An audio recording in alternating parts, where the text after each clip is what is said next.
안녕하세요. 우리 신앙 이야기의 박 PD입니다. 하륜입니다. 네, 전 시간 이제 이 동서방교회 분열이 어떻게 일어났는지까지 이야기했고요. 이제 오늘은 이슬람, 예.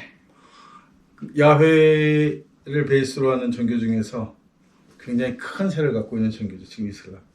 그러니까 기독교인들은 이슬람에 대해서 부정적인 이야기만, 그것도 근거 없는 부정적인 이야기만 많이 들어서 한국 교인들한테는 이슬람하고 빨갱이가 아마 거의 비슷한 수준에 들어있는 그런 종교일 거예요. 근데 실질적으로 또 거기도 뭐 그렇게 좋은 부분, 당연히 종교니까 좋은 부분도 있겠지만 네. 전쟁 일으키고 막 테러하고 네. 그런 게 있잖아요. 그거가 역사적 배경을 갖고 있어요. 아까 전 시간에 조금씩은 얘기했지만 이제 7세기경에 들어와서 아라비아 반도에 흩어져 있던, 그리고 이제 구페르시아 지역, 이 지역을 한데 모아야겠다. 그 이란 계열 사람들, 아리안족한테는 페르시아 제국을 다시 재건하겠다고 하는 꿈 뺏겼죠, 이미. 누구한테 뺏기냐면 아이러니하게도 오스만 터키한테 뺏겼어요. 오스만 터키는 나중에 한번 제가 언젠가 한번 또 한번 얘기했는데, 이거는 말갈족, 투르크족이라고 하는 몽골 계열의 족이 차지하게 돼요.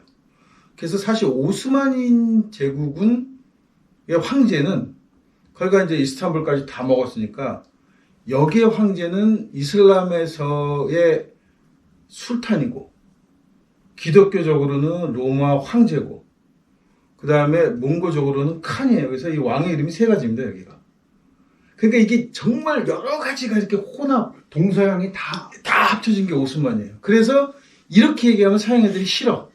그래서 지금 터키죠. 이거 오스만 터키라고 뒤에다 터키를 붙여버린 거예요. 그래서 터키 지역으로 한정을 딱 지어버리는 거지만 사실은 오스만 제국은 그렇게 작은 제국이 아니에요. 이쪽으로는 헝가리, 스페인까지가 다 오스만 제국이었으니까. 근데 여기가 이제 투르크족이 이슬람화 되면서 결국은 이슬람 제국이 되는 거죠. 그 전체가 다. 이슬람이 이제 7세기경에 모하메드가 나타납니다. 뭐 여러 가지 뭐 이런 얘기, 참 이 이슬람권 얘기가 좀 꺼내주는 분은 많은데, 어쨌든 간에 제가 기독교인으로 제가 종교사를 공부한 입장에서는 바울의 기독론에 영향을 받았다. 아, 잠깐 그 전에? 네. 그 전에는 이슬람은 어떻게 없었어요. 그냥 제가 말씀대로 그게 뭐냐면 아직 각기 부족별로 자기네들 조그만 신들을 섬기는 유목민 형태의, 여기는 페르시아 문명의 힌두교적 영향을 받아서 이렇게. 그러면 아랍 쪽이나 이쪽은 전혀 그런 건 이게 아니었어요, 이슬람 이쪽이? 네, 그냥 사실 이거는 자기네 우리 민족은 뭐 우리가 당군이하고 얘기하듯이 그냥 뭐 아브라함이야라는 개념만 갖고 있었을 뿐이지 종교화를 구체화된 지역은 아니에요. 네. 그러니까 우리가 오늘날 생각하는 그런 종교로서의 어떤 그런 틀은 완전히 갖추고 있지 않았다. 그거는 느헤미야가 그런 애들만 뽑아다가 저기다가 갖다가 이스라엘 나라를 만든 거고, 네. 나머지는 종교적 상관은 큰 관계 없이 그냥 산당에서 그냥 자기네들 우리 조상이 아브라함이야. 왜 아브라함이 하고 그냥 그런 정도. 그 정도 그냥 우리식으로 얘기하자면 그냥 정한수 하나 떠놓고 그냥 투속 종교가 그냥 그런 식으로 그런 지역이었단 말이에요. 거기가 또 정치적으로 한 번도 통합되지 않았어요. 땅은 넓고 쓸만한 땅은 없고 그런 지역이다 보니까 그냥 버렸던 지역인 거죠. 그러다가 이제 이 페르시아 지역, 오스만 투르크 이때 이제 본격적으로 이슬람, 이제 마호멧이 이제 아랍과 이란을 통틀어서 페르시아 지역과 이 지역을 통틀어 하나를 묶어야겠다. 그 우리 공통점이 뭐지? 우리가 공통점 뭘 갖고 있지? 우리는 아브라함이 조상이고 모세 이야기를 공통으로 갖고 있구나. 여기서 착안을 합니다. 그래서 결국은 유대가 갖고 있는 그 토라, 느헤미야 없는 그 토라를 가져다가 그것과 그 다음에 마호메트가 계시를 받았다는 코란을 섞어서 경전으로 하는 새 종교를 일으키게 돼요. 근데 이게 왜 먹히느냐? 똑같은 거예요. 눌려있고 이렇게 살고 싶지 않아. 우리도 사실은 알고 보면 말이야, 선택받은 민족인데 우리가 수메르 때는 어마어마했다 이렇게 얘기하는 거예요. 우리가 페르시아 때는 이 전 유럽을 날렸어. 이런 게 이제 그러니까 우리도 한번 다시 일어날 수 있어. 그러려면 우리가 하나로 뭉쳐야 돼. 뭘로 뭉칠까? 그러니까 이제 이게 그거를 마음에 들어 기가 막히게 알라 그 야훼를 알라라고 부르면서 유이신, 더구나 유이신이잖아요. 유이신 원래는 우리가 선택받은 민족이야. 우리는 쟤네는 이삭인데 이삭 아니야. 원래 아브라함이 아들로 진짜로 생각했던 건 이스마엘이야. 이러면서 이스마엘의 이야기를 우리 지역에 살았었잖아. 그렇죠. 그러면서 이슬람이라는 종교를 태동시키는데 이게 먹혔어요. 그리고 굉장히 큰 세력을 갖게 됩니다. 그래서 정말 수익은 삽시간에 마호메트가 사했을 당시에 어마어마한 대제국을 만들어지게 돼요. 마치 이게 몽골을 보면 징기스칸이 그 수많은 유목민족을 그러니까 유목민족을 통일시키는 과정은 얼추 비슷한 것 같아요. 그러니까 시기적으로는 7세기냐 그때는 이미 그 이 훈족이라고 하는 얘네들이 다 들어와 있고 들어왔고 막 그런 상태죠. 저막저 동유럽 그쪽까지 막 휩쓸다 이때죠. 예. 근데 그 민족을 이슬람화 시키는 거예요. 그러니까 어마어마한 힘을 가졌던 거죠. 이 이슬람이. 그렇게 해서 이렇게 퍼져나가게 되는데 야 마호메트가 자식이 없습니다. 그리고 안 죽을 줄 알았는데 마호메트가 죽어요. 그런데 후계자를 정하지 않았어요. 그런데 그 마호메트의 후계 그 누이 동생의 누이의 남편인가 그렇죠 아마 조카 사이 저거 다 기억이 아무렇는데 그 알리예요. 그러니까 그 마호메트 여자 형제랑 결혼한 여자와 결혼한 남자 그 알리가 누가 봐도 이 알리가 후계자입니다. 그러니까 당시에 마호메트가 죽고 나서 당연히 알리가 후계자가 될 거라고 생각했어요. 왜냐하면 이 사람이 굉장히 독실하고 굉장히 근본주의자고 아까 말씀드렸듯이 초기 기독교의 로마인들이 볼 때 그 로마인들이 굉장히 검소하고 도덕적으로 청렴한 사람이었던 것처럼 알리가 그런 인물이에요. 그런데 알리가 딱 들어왔을 때 다른 지역 사람들, 이 알리가 이란 계열입니다. 아리안족이죠. 이 알리가 들어왔을 때 다른 지역 사람들이 저렇게 두면 절대 국가가 생기겠구나. 종교로 통일한 게 아니라 제가 권력을 잡은 왕권을 잡으면서 절대자가 되겠구나 싶어서 알리가 잠깐 자리를 비운 사이에 나머지 지역 사람들이 모여서 칼리프라고 하는데 왕을 그러니까 종교 지도자를 따로 뽑습니다. 그리고 알리는 4대째일 거예요. 아마 4대째 알리가 비로소 칼리프가 돼요. 그러니까 이게 계속 견제를 받는 거예요. 근데 재밌는 건 알리가 전제국가를 만들까봐 얘네들이 알리를 견제해놓고 전제국가는 얘네들이 만들어요. 그리고 알리를 배제했던 거죠. 그래서 알리가 전제국가가 되고 나서 알리가 암살당해요. 이렇게 되면서 이제 그때부터 모하메도의 직계, 알리의 직계만이 진정한 칼리프라고 주장하는 게 시아파. 지금 이란 쪽에 시아파가 됐고 나머지가 좀 우리가 볼 때 조금 그 유한 부드러운 이슬람이 이렇게 수니파가 되는 거죠. 그 어떤 보복심 때문에 그런 걔네들이 그렇게 막 테러를 하고 그러는 거예요. 그렇죠. 그리고 수니파는 또 다 갈려져요. 뭐 5순위 뭐야 5, 7 이렇게 갈려지는데 5대째까지 칼리프까지 인정하면 뭐 무슨 파, 7대까지 인정하면 무슨 파 이런 식으로 갈려요. 계속 이렇게 찢어져요. 그러니까 이게 정치적인 이유 때문인 거예요. 그런데 이제 시아파는 이맘이라고 하죠. 그래서 이게 종교 지도자가 그 지도자가 이제 계속 그 종교를 이렇게 장악하는 절대 해석권을 독점하고 있어요. 코란을 해석할 수 있는 권리를 갖고 있는데 수니파는 그런 게 없어요. 사제의 제도가 존재하지 않습니다. 다양할 수밖에 없겠네 해석도. 다양할 수밖에 없는데 오히려 지금은 모르겠어요. 전쟁을 치르면서 애들이 굉장히 과학해졌는데 오히려 시아파가 더 유연했다고 해요. 그 이란이 그 호메이니의 그거 되기 전까지는 이란은 미니스커트를 입을 수 있는 나라였었어요, 여자들이. 그런데 그래서 이제 이 시아파들이 또 이런 자기네 종교에 대한 이 이슬람에서 자부심을 갖고 있는 이유가 뭐냐면 이게 아리안이라서 그래요.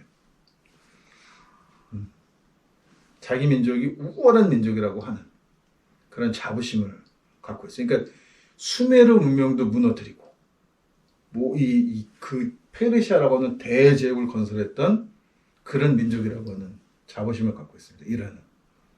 그 나라인도 그렇게 진 거죠. 반면에 중동 지역은 지금도 24개 나라인가 이렇게 다 그 식민지 때 다 쪼개진 나라 형태를 갖고 있잖아요.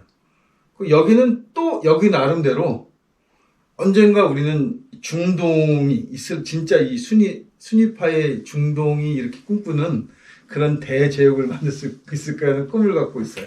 그러니까 같은 이슬람 국가인데도 불구하고 순위파하고 시아파는 아주 우리 흔히들 역사가들이 분석할 때 한국하고 일본 같은 사이다 이렇게 얘기할 정도로 사이가 굉장히 안 좋아요. 특히 저쪽 사람한테 중동 분이죠 이러면 아주 화를 벌컥 낸답니다. 얘네들은 어떤 이 혈연하고는 전혀 관계가 없고. 예, 다른 민족이에요. 민족 다르고 언어도 달라요. 언어도. 그러니까요. 네. 그럼 그거랑은 또 좀 다르네. 예, 근데 이제 단지 그 이슬람이라고 하는 걸로 하나로 묶여 있긴 하긴 하지만 얘네들은 언제부터 깨어난 거예요? 중동 쪽 애들은. 그렇게 별 볼 일 없었는데. 마호멧 7세기경에. 그러니까 마호멧이 예. 등장하면서 이쪽 애들도 같이 같이 그 유목 민족들을 하나로 묶어내. 그러니까 자기네들 입장에서는 이게 신의 능력이 아니면 기적이 아니면 불가능하다 할 정도로 얘기하는 거죠. 마호멧이 대단한 사람이에요. 예, 더구나 마호멧이 한 번 더 쫓겨나잖아요. 메카에서 쫓겨났다가 돌아와요. 무혈입상하죠. 그걸 해지라라고 한다는데 그래서 이게 그 당시에 혈연적으로 아까 말씀드렸듯이 혈연적으로 부족 단위로 조그만 민족 신앙을 갖고 있던 것들을 이거를 우리는 아브라함의 후손이야. 아브라함 중에서도 이스마엘의 자손이야. 이스마엘 자손 중에서 우리는 모세의 이야기를 믿고 있는 자손이야. 이거를 가지고 묶어냅니다. 기가 막힌 거예요. 그러니까 느헤미야는 단지 포로로 왔던 그 사람들을 묶어서 한 나라를 만들었다. 마호멧은 아라비아 반도와 페르시아 쪽 일대를 하나의 조교로 묶어냅니다. 그게 가능했던 이유가 이런 이야기도 굉장히 금욕적이에요. 와, 그거 모세까지 얘기가 되려면은 사실은 이 중동 쪽은 빠질 수도 있는 건데 그거를 묶어냅니다. 와, 그건 진짜 대단하네. 그래서 마호멧이 갖고 있는 그 결속력이라는 거를 그래서 이제 존경하는 사람들이 이슬람이 형성되는 과정을 보면 이거는 정말 기적적인 일들이 굉장히 많아요. 사실 기독교도 그래요. 제가 아까 그냥 쭉 흥분하게 설명을 하긴 했지만 그런 상태에서 황제의 눈에 들기까지 그 황제의 눈에 든다는 것 자체가 그게 기적이잖아요. 기적. 네. 마음에도 정말 대단하긴. 네, 대단하죠. 그래서 이제 어떻게 보면은 예수보다 더 성공한 한 일이 훨씬 더. 그래서 유대교는 예수를 인정하지 않지만 이슬람은 예수를 인정해요. 스승으로. 단지 진짜 메시아는 모하메시다 이렇게 얘기하는 거죠. 마호메트였다고 얘기하는 것 뿐이지 결국은 뭐냐면 이 야훼 종교가 갖고 있는 기반의 베이스에 메시아 사상이 깔려 있는데 유대교는 아직 그 메시아가 안 왔고요. 기독교는 그 메시아가 예수였고 이슬람은 그 메시아가 마호메트인 거예요. 근데 이제 이게 민족 간의 갈등이 있다 보니까 여기가 이제 결국 얘네들도 기독교하고 싸워서 자기 영토를 회복하고 로마라고 하는 대제국과의 전쟁도 해야 하고 이러다 보니까 그리고 이 칼리프들을 뽑는 걸 두고 엄청나게 치열하게 내분이 일어나요. 그래서 서로 이제 같은 내분 전쟁을 하다 보니까 이게 명분이 없잖아. 전쟁할 명분이. 그래서 신의 이름을 그래서 이제 성전이 되는 거죠. 지하드가. 이게 결국은 더 토라를 해석하는 사람들이 더 지독스럽게 해석하니까 뭐냐면 원수는 반드시 갚아야 한다. 내가 못 갚으면 친척이 갚아줘야 한다. 친척이 못 갚아주면 민족이 나서서 갚아줘야 한다. 이렇게 돼버린 거죠. 그러니까 한 번 성직자 그룹이 성전을 선포해서 저건 적이야 이렇게 하면 민족 전체의 적이 돼버리는 거예요. 안 끝나요. 다 죽을 때까지. 그게 결국은 결속력이었는데 이 결속력이 현대에 들어와서는 이게 결국은 이 테러 같은 걸 일으키는. 근데 사실 이 테러는 서방의 책임이 많습니다. 아까 24개국 나라로 쪼개졌다고 말씀드렸듯이 이게 첫 번째 갈등은 어디서 오냐 하면 2차 세계대전에 참가를 시키는 조건이 독립시켜주는 조건이었어요. 중동 지역 국가들이나 이란이나 다 이쪽 사람들. 그래 놓고 안 지킵니다. 그냥. 그 예수의 가르침은 그럼 어느 정도로 받아들여요? 예수의 가르침은 다 받아들여요.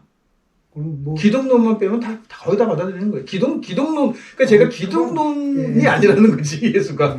예. 스승으로. 하기야 가르칩니다. 뭐 기독교도 마찬가지. 예수 말을 따른다고 하면서도 예, 안 예. 지키니까. 안 지키니까. 그러니까 얘네들도 말을 받아들인다고는 하지만 그런 적을 아예 상정하고 공격할 수 있는 데까지 나간다는 거죠. 예. 그리고 이웃 사람은 얘들이 더 칠천 잘해요. 그러니까 뭐 전쟁만 일으켜도 적은 뭐 예. 이렇게 만들 그리고 수 굉장히 있어도 관용적인 종교라고요, 여기가. 그러니까 이슬람 지배하에서는 타종교가 말살되진 않아요. 단지 탄압은 좀 받더라도 박살내지 않아. 이게 자기네들 그 관용이라고 불러요. 그거 관용. 그 관용이 어디서 나오냐면 이웃사랑에서 나온단 말이에요. 거기도. 얘네들도 선민 사상이죠. 예, 탕이 선민이죠. 그러니까 내가 이게 여기는 뭐냐면 내가 우월하니까 그러니까 하찮은 것들은 봐줄 수 있어. 이런 관용이에요. 그렇게 그나마 다행이긴 하네요. 오히려 기독교보다는 낫다는 얘기를 합니다. 그런 면에서는. 이게 근대에 들어왔으니까 아까 잠깐 말씀하다만 그런 독립운동사 얽혀지면서 이게 무장투쟁으로 가면서 복잡해진 것 뿐이지 그 전까지 역사로만 놓고 보면 이슬람은 훨씬 순한 종교예요. 우리는 그냥 그 기독교 문화권 내에 있으니까 처음 적이지 빨갱이 아니에요. 그렇게 된 거죠. 알겠습니다. 네, 이슬람 일단 이게 지금 초기인 거죠? 네, 초입니다. 예, 까지 이야기 나눠봤습니다.